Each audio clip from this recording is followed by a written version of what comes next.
السؤال بقى هنا، اتفضل. انت ازاي قدرت تعمل المعادله دي من اول وجود ليك بعد الاعلان الرسمي انك تبقى نمره واحد كسيارات وكيل في السيارات الكهربائيه، ونمره اثنين في طبعا ارقام المجمعه المصريه للاهرام اللي بتعلنها انك انت نمره اثنين في السيارات الكهربائيه في مصر؟ اول حاجه طبعا ده كرم من ربنا. تاني حاجه احنا كلنا في بما فيهم انا، بما فيهم طارق، شركه الطارق كلها، بما فيهم طارق هيمن، بما فيهم كل الناس المسؤولين الكبار في شركه طارق. تعبنا شويه في التحضير. يمكن من اول يوم احنا ركزنا ان احنا نوفر منتج امن، وجربناه وعرضناه في الصين، وجربناه في دول تانية، وجربناه في مصر. يمكن كان عندنا تجربه شهيره ان احنا من اول ما العربيات وصلت بنقول ان احنا خدنا العربيه من اسكندريه لاسوان لابو سمبل. اسوان من ابو سمبل دي 350 كيلو رايح 350 كيلو جاي، ورجعنا اسوان، اسيوط، الاقصر، سوهاج، الغردقه، القاهره. احنا عملنا الرحله دي تقريبا كانت 4800 كيلو، 5000 وشويه، في 4 ايام 3 ليالي. العربيات ما كانتش بتقف، العربيات ما كانتش بتبطل. كل عربيه فيها مهندس صيني ومهندس مصري، وفيها طبعا بعض الزملاء من السائقين، او انا حتى كنت مشارك معاهم بعض الزملاء معانا من الشركه.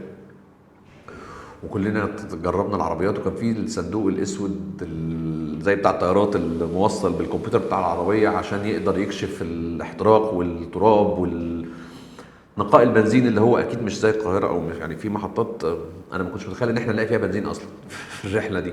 واقول لك حاجه مفارقه لطيفه جدا، انا شخصيا فولت العربيه اللي انا كنت فيها مره واحده من هنا لاسوان، وخوف مش العربيه مدياني ان هي هتحط بنزين، بس انا يعني مش ما كنتش متعود ساعتها على كده، يعني ان انا امشي عربيه لمسافات طويله ل 1300 ولا 1400 كيلو في تفويله واحده في 60 لتر، ما كنتش مقتنع يعني. فطبعا حسب الاستخدام، يعني كل العربيات الكهربائيه وكل عربيات البنزين حتى حسب الاستخدام تقدر تمشي فترات قد ايه، وكلها مختلفه يعني. ف الحمد لله اول حاجه ربنا وفقنا في منتج كويس جدا، وتعرضنا لكذا اختبار الحمد لله، ولا مره ما نجحش فيه. والشركه الطارق طبعا هي شركه عظيمه وبقالها في مصر اكتر من 50 60 سنه. مش هتضحي بالنجاح او بالاسم او بالمجهود اللي عملته في الفتره اللي فاتت غير ان هي تخش في حاجه ان هي نسبه النجاح بعد طبعا توفيق ربنا تبقى 100%، ما فيهاش مش قابله للخساره. احنا يمكن حاجه تعرفني انا شخصيا، او تعرف حتى شركه الطارق كلها، بما فيهم مهندس اسماعيل، الاستاذ وائل، الاستاذ محمد، الاستاذ طارق هيمن، ما بطلوش شغل 24 ساعه، او انا شخصيا ما بطلش شغل 24 ساعه في خدمه الناس كلها طول ال 24 ساعه في 7 ايام الاسبوع. بنعمل حاجه مظبوط ببروفيشناليتي عاليه جدا، بكواليتي عاليه جدا. كل الموظفين الموجودين في الشركه كلهم انا اتشرف ان انا ابقى زميل معاهم يعني.